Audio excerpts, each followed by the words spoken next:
Germany have a long tradition of sauerkraut and hundreds of recipes. And today we're going back in the 18th century and looking to one recipe that is eaten still today. And for the sauerkraut we need a special sauerkraut with caraway seeds. This came from Saxony, Germany, and in the 18th century it was its own kingdom. It was with border everything, and the recipe was eaten in this borders. Today it is eaten in whole Germany. How to make a sauerkraut with caraway seeds. I have produced an own video about this. It's linked above, and this is one of this foundational ingredient. But this recipe starts with bacon, and this bacon is very important to have a bacon with a lot of fat. Some people want to use less fat bacon, but the fat is very important for the end taste of this product. The best way is to using a frying pan, but I have only the small one, and this holds maybe the bacon, but not the whole sauerkraut. You need a large frying pan. But because I have here the Dutch oven, I will use Dutch oven. Only with heat from bottom and using like a pan, but this is big enough for our product today. And the coals are already under this Dutch oven, and I can put in my whole bacon.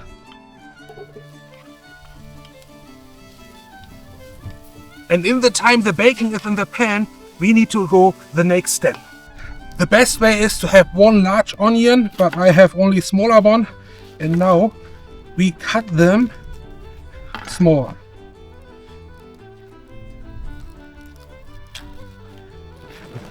What I like to do this, make it not too small that I can taste them better later. Just half the onion and make like this. And you see this is like a 1/8 of an inch thickness.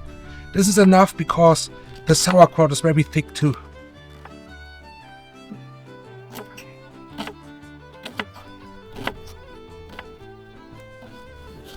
And the bacon need to be moved the whole time until the whole fat is out and the bacon start to be crispy. And then I take out only the bacon and the fat stay already in the pan. Now all the bacon need to take it out. And you see the most of the fat is now in this pot. At the same time we have this crispy bacon. Now we put in some butter and all the onions. To the onion and the butter coming some sugar. This is a little bit sweetness, and they need a little bit, I don't like it if it's too much. And this is vanilla sugar. Normally using normal sugar, maple syrup, everything what's available. But this vanilla sugar is the only sugar that is available now for me. And this coming from the video, the vanilla sauce.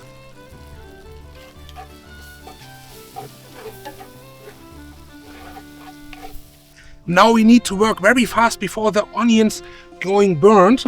And this is our sauerkraut. And we remove the stone away with them. And there is a cover up letter. I don't know, 1 or 2.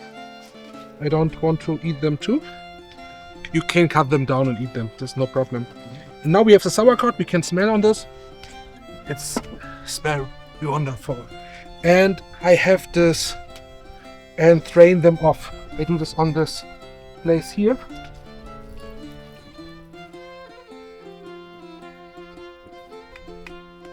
It's very hard.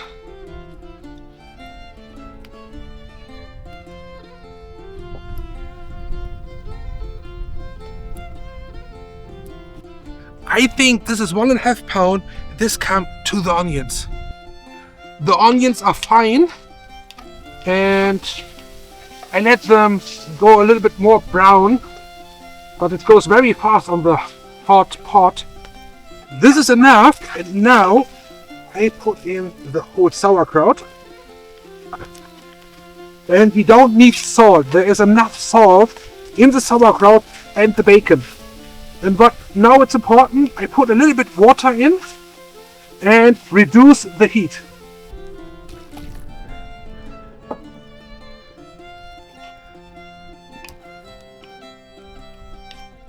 By a Dutch oven it's very easy to reduce the heat. just take out some of these coals,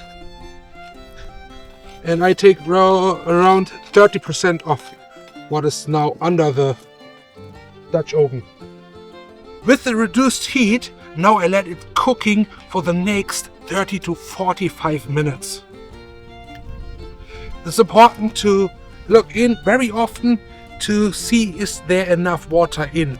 On the end of this time it should be like only a little bit or no water left, but if it's cooking up too fast, then it's important to make something water again in that is not burnt on the bottom of the pan, or in this case the Dutch oven. What I forgot to tell you is there was another method to sweeten it up too, and in the recipes I found very often that people cutting down 1 or 2 apples and put this in the sauerkraut in the cooking time, and I found also recipes they are using dried plums and putting dried plums in the sauerkraut. I don't like both of these methods, and this is the reason why I have taken some sugar for my sauerkraut. Now I will add something. This is not written in the historical recipes because in Germany potatoes were not so famous in this time, but I have some of these colorful potatoes from my garden. I harvest them by myself, this pink one and this purple one, and I will cut them down and put them in for a little bit color in my dish. And I think people there was living in the States have maybe done this too, because in many sauerkraut recipe they added roots what there was available, like carrots and other roots, and for this reason I think to make potatoes inside was not uncommon for the German immigrants.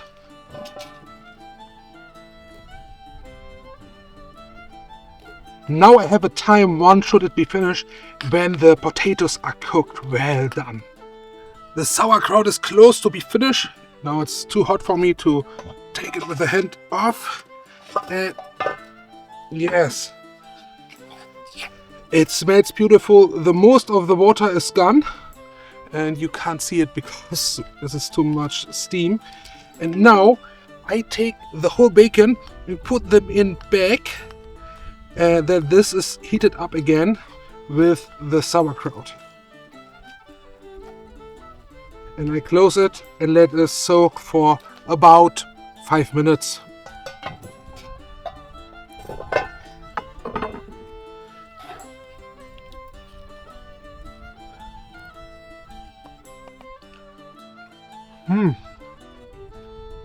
This is really typical German food. German food from the countryside. Especially you can travel back with this recipe in the 18th century. And this is really fantastic.